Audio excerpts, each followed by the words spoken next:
Hello my dear children, I am your Sachin Mane and you are watching your favorite channel Social Science ka Sachin. My dear student, in today's episode is very important. In today's episode, we are going to discuss about a very important chapter in grade 10th Social Science in history history, that is Nationalism in Europe. Rise of Nationalism in Europe. My dear students, from the board point of view, for the board examination, this chapter is a very important chapter. So try to understand, try to analyze, try to understand all the concept from the chapter. Into this chapter, we are going to discuss about the variable points. First of all, we are going to discuss about a utopian vision and the idea of nationalism. Then we are going to discuss about the rise of nationalism in Europe, the formation of nation state, Treaty of Vienna, Napoleonic Code. Then we'll be discussing about a very important age of revolution from 1815 onwards. Then we'll be discussing about the formation of we can say that Germany, how the unification of Germany, unification of Italy, the formation of the Britain or Great Britain, and at the end we are going to discuss about the idea of imperialism and into the Balkan tensions. So all these points we are going to discuss into the chapter. So this chapter is very important chapter. आज का chapter बहुत important chapter है for board examination. Try to understand, there are many new concepts, there are many new terminologies are there into the chapter. So try to understand that, my dear students. Now let's begin the chapter. So I hope that you all are ready with me to understand, to analyze in a simple way, in a simple English, this chapter, Rise of Nationalism in Europe. My dear students, when we are thinking about this chapter starts with, on the first page itself, there is one image. This image is nothing but it's called as a utopian vision. What do you mean by utopian vision? Actually, in 1848, remember my dear students, in 1848, there was a French artist, his name was Frédéric Soreille. This Frédéric Soreille, he has painted one image, and this image was a socialist, democratic, republic vision or the dream of the nations. Into this image, this Frédéric Soreille, he has painted a utopian vision. Now you might be asking that what is this utopian vision? This utopian vision means a society which is so ideal, which is unlikely to exist in reality. एक ऐसी society जो reality में आना impossible है, एक ऐसी society जो लोगों के ड्रीम में आ सकती है, एक आइडियल सोसाइटी हो सकती है, लेकिन ये रियलिटी में आना थोड़ा मुश्किल है.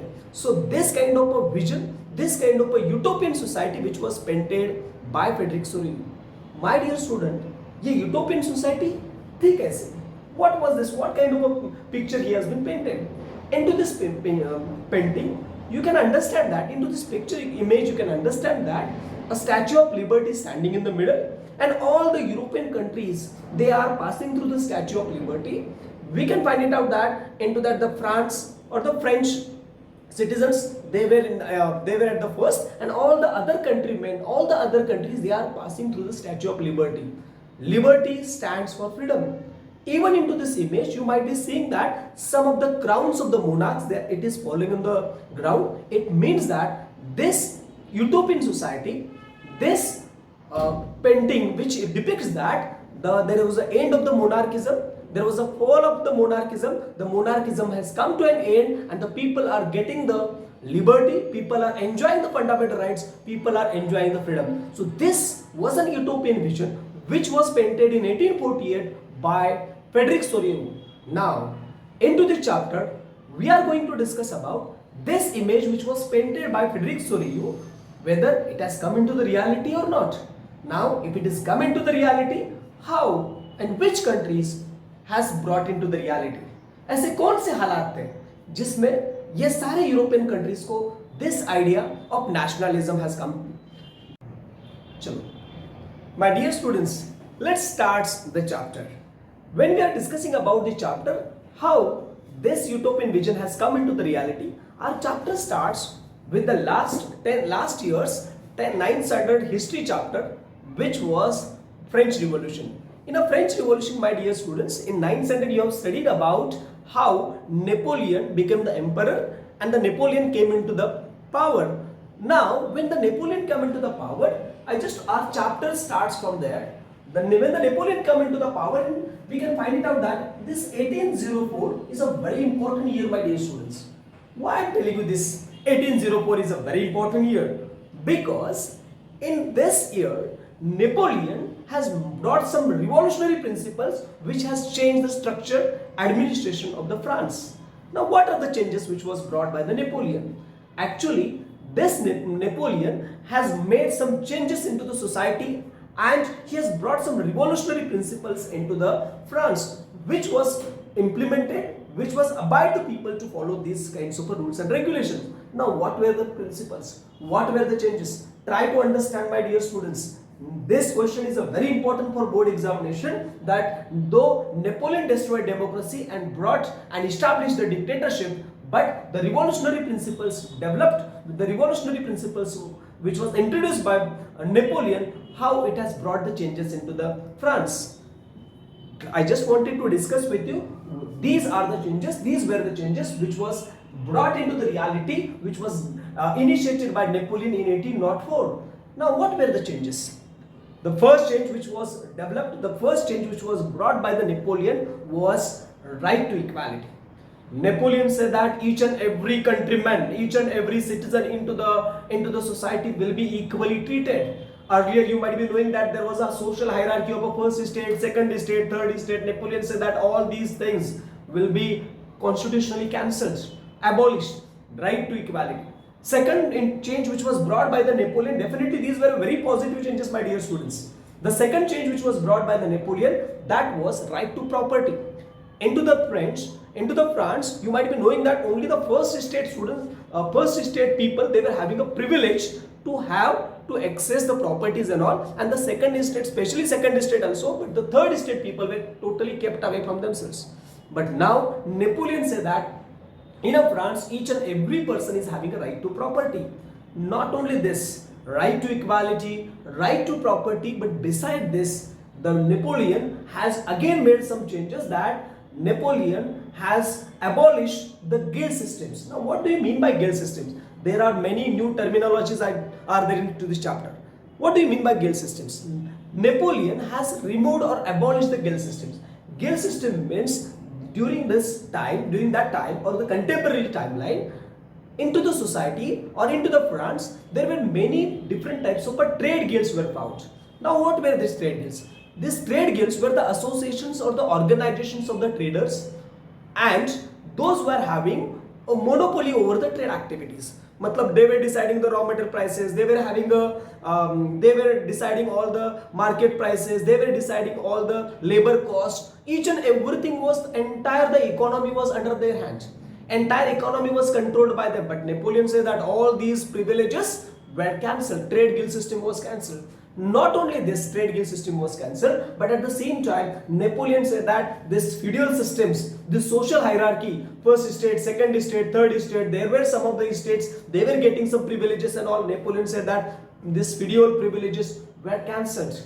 See, my dear students, we can find right to equality, right to property, feudal privileges were cancelled, trade guilds were abolished. Again, one more change which was developed by Napoleon, that was the standard weight and measurements. Napoleon said that there were different types of variability into the weight and measurements into the different parts of the France. But Napoleon has brought into the uniformity, that Napoleon said that there should be a standard weight and measurements. When we go to the market, we know it very well that we purchase into the different types of things which is having a standard weight and measurements. But that time Napoleon has brought into the reality that the standard weight and measurements.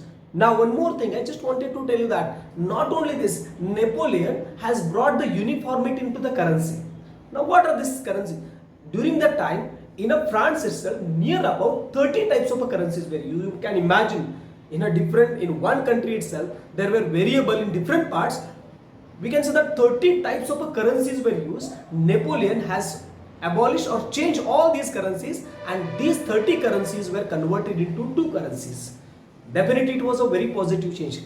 Development in transportation, development into the communication. Napoleon realized that unless and until we will not develop the transport and communication, country will not be progress. So development into the transport and communication was also initiated by Napoleon. Development of agriculture, development of industries and all. were also the key features or the contributions of the Napoleon. All these changes which was initiated by Napoleon was a very important changes, and these changes which was introduced in 1804, and these changes which we called as, it is named as Napoleonic Code.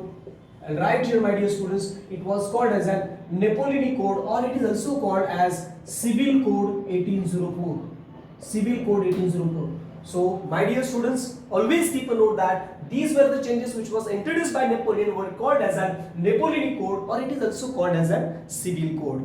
Now, definitely Napoleon decided to give the freedom. Napoleon has brought some revolutionary principles. So definitely, my dear students, you might be realize that the nearby countries, all the neighboring countries, those were ruled by the conservative ideologies, those were ruled by the monarch and all, we can say that those were not happy with the development, with the power which was captured, with the power which was led by the Napoleon. As a result, especially there were 4 countries, they come together and they decided to control this Napoleonic Code. They decided to control the power of Napoleon. Especially, there was an Austrian Chancellor. Remember, my dear students, his name was Austrian Chancellor. His name was Duke Metternich. This Duke Metternich, he hosted the Congress of Vienna in 1815, and he called all the neighboring conservative countries, especially Russia, Prussia, Austria, and Britain. These 4 countries, they come together. Dear students, try to understand Russia, Prussia, Austria, who's the Austrian Chancellor Duke Metternich, he hosted this Congress of Vienna, and Britain. All these 4 countries that come together, and they decided to have a battle. They decided to control this Napoleonic power. As a result, in 1815, there was a battle between the Napoleon and these 4 countries, and into this battle, this battle was named as the Battle of Waterloo, and into this battle, Napoleon died, and the entire Napoleonic Code has come to an end. Immediately after when the death of Napoleon, immediately in 1815, there was all these 4 countries, they decided to implement some of the rules and regulations into the France. These rules and regulations were very important, my dear students. Especially all the Napoleonic, what were the rules and regulations? What were some of the conditions they tried to implement? These 4 countries, they sat together at one place called Vienna, which is a very important capital city of Austria. And into the city, these all 4 countries, they come together and decided to have some policies. These policies, especially Napoleonic Code, was cancelled. Whatever the changes which was brought by the Napoleon into the France was cancelled. Second thing, again, you might be knowing that into the 9th century, you might have studied that into the France, there was a dynasty which was ruling, that was a Bourbon dynasty, and the King Louis XVI. So again, the Bourbon dynasty which was removed from the power in constitutional monarchy, we can find it out that the Maximilian Robespierre and the Jacobin clubs, they removed all these monarchical ideologies. Again, in 1815, after the death of Napoleon, the monarchism or the conservative ideology or the Bourbon dynasty were restored into the power. Again, the power was given into the France. Napoleonic Code was cancelled, means Civil Code was cancelled. Bourbon dynasty again restored the power. Third important change which I would like to tell you, my dear students, that after this, into all these areas, we can find it out that we can find whichever the areas which was captured by Napoleon. Napoleon was a very strong military emperor, we can say that. He was having a strong military power, so he has captured and created a dent to the many different empires. So that whichever the areas which was captured by the Napoleon were again, we can find it out that were given to their own countries, and the France boundaries were freezed. The most important change, the France boundaries were freezed and restricted to control the further expansions. Next important change which was brought into this reality into these times, that was after this death of Napoleon, we can find it out that into what was the role of Germany. All the German Confederation, whichever the areas the German colonies were there, the German colonies or the German Confederation was totally untouched.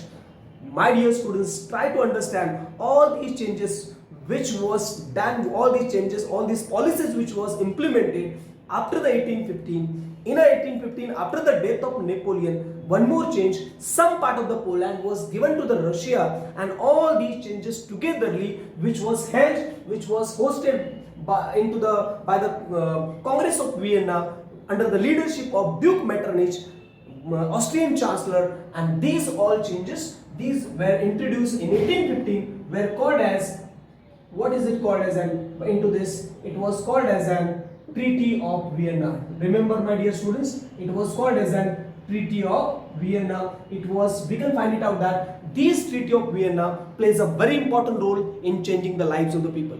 The ideology of formation of nation state emerged into these areas itself. Now what do you mean by nation state?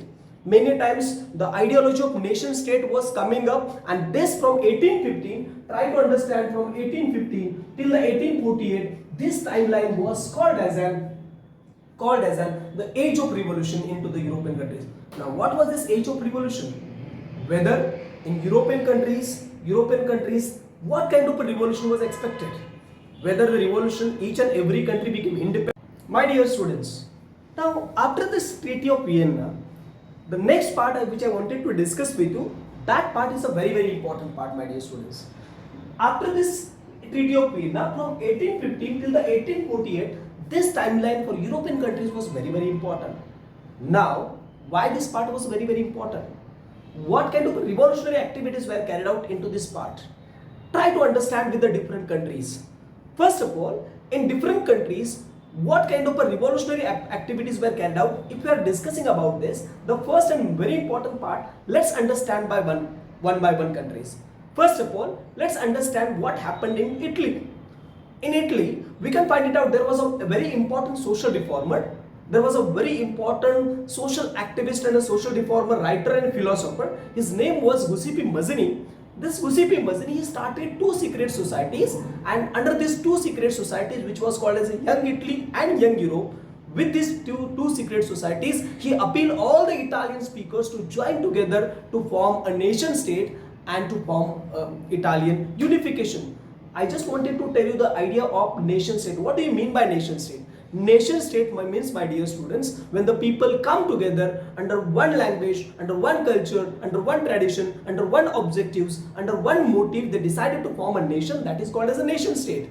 So in Italy, this Giuseppe Mazzini's contribution was really noteworthy to appeal to bring the people together into the formation of nation state. What was happened into the Poland? Actually, you might be knowing that in 1815, some part of the Poland was given to the Russia. This Poland, which was under the control of Russian majorities, Russia has decided to impose their language and culture onto this Poland's, the area which was under their control. But during that time, into this age of revolution, this Polish people, they decided to use their own language rather than using Russian language. So here the language was used as a weapon against the majority government or against the Russia. Just I wanted to tell you that this was the spark of revolution. This was the idea of nationalism. This was the idea of formation of a nation state. So in Italy, the Giuseppe Mazzini's Young Italy and Young Europe led this idea of nationalism. In Poland, the Polish language people decided to use to fight against the Russian majorities. What was happened in Greece? After the Treaty of Constantinople in 1832, Greece earlier was a part of the Balkans, but the Greece declared themselves as an independent nation. They said that henceforth we are not the part and parcel of the Balkans. We decided to form our own independent nation. After the Treaty of Constantinople, Greece declared, after the Greek War of Independence, they declared themselves as an independent nation.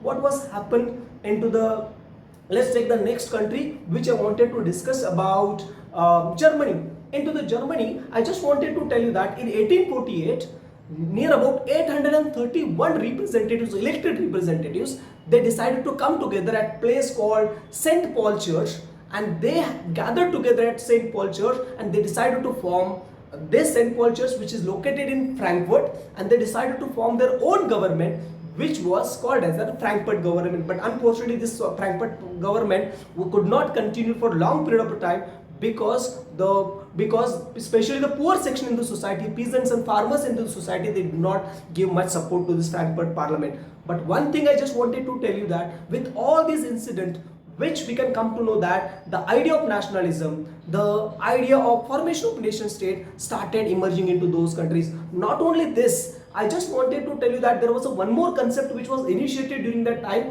which was called as an Zollverein. Now, what do you mean by Zollverein? You might be asking that this Zollverein means what? Zollverein means these kinds of custom unions or the trade unions which was formed during this time.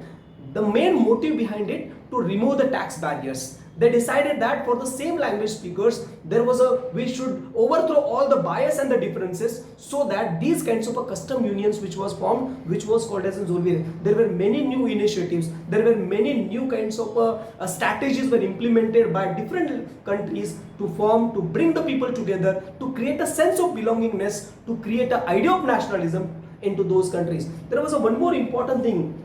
In all these areas, not only this physical movements or we can find it out that this mass agitation or the war and the violence played an important role. Even into this timeline, literature and the languages also played a very important role. Just now I told you about the Polish language. Even there was one more German writer we can find. He started writing a book. He has written a Das Work. Das Work means we can find it which was called as a common people. Das means common and the Work means people. So that we can find it out, the Das Work which was written, it was entirely based on the German culture. It was written by a German writer. His name was John Gottfried Herder. This book was also very popular, and most of the people, to bring the German people together, speakers together, and to create the idea of nationalism, this book played a very important role. So there were, even into the literature also played a very significant role. Now we can find it, rather than having a mystical feelings and the ideology, now the people were discussing about the science and the facts. People were interested to be, most of the books were started depicting the contemporary society, the problems and the ideology of the people. The culture was implemented or depicted in the form of languages. So all these ideologies which was found into the age of revolutions, my dear students, this part is a very, very important. All these changes which was formed into this period of 1815 to the 1848. So this timeline was a very, very important timeline for those European countries. One more thing just I wanted to tell you that, no doubt this time was a very turbulent time. No doubt this time was a very important time to bring the changes into the European countries. But at the same time, I just wanted to tell you, my dear students, this timeline has brought a hunger and hardship into the Europeans' life as well. During this time, you might be knowing that the unemployment was continuously increasing into the European countries. One side the population was growing, another side the unemployment was continuously increasing. As a result, most of the people started facing the problem. We can find the life of the common and poor people and the industrial workers especially, and the farmers into those countryside areas. Their life was literally miserable and economically so pathetic. The people were struggling to survive themselves. So into this, there was a great economical crisis during this timeline. Even into this timeline, these kinds of revolutionary approaches, these kinds of revolutionary activities which was emerging into the European countries, and the idea of nationalism, the idea of nation state, people decided to come together and form a new countries, so that this, in the beginning I told you that the utopian vision, the dreams of the people started emerging, started coming into the reality. Now into the next episode, we'll be discussing about how the different countries were formed, how the Italy was formed, how the Germany country has come into the reality and unified the Germany. Who was Otto von Bismarck? Who was we can find it out this. What was the contribution of Giuseppe Mazzini and Count the Cavour? What was the contribution? How this Britain unification or the formation of the Britain was carried out, and what was the Balkan tensions? All these parts we'll be discussing in our next episode. Till the time, stay tuned with Sachin Mane, Social Science ka Sachin, Jane Mane, Sachin Mane.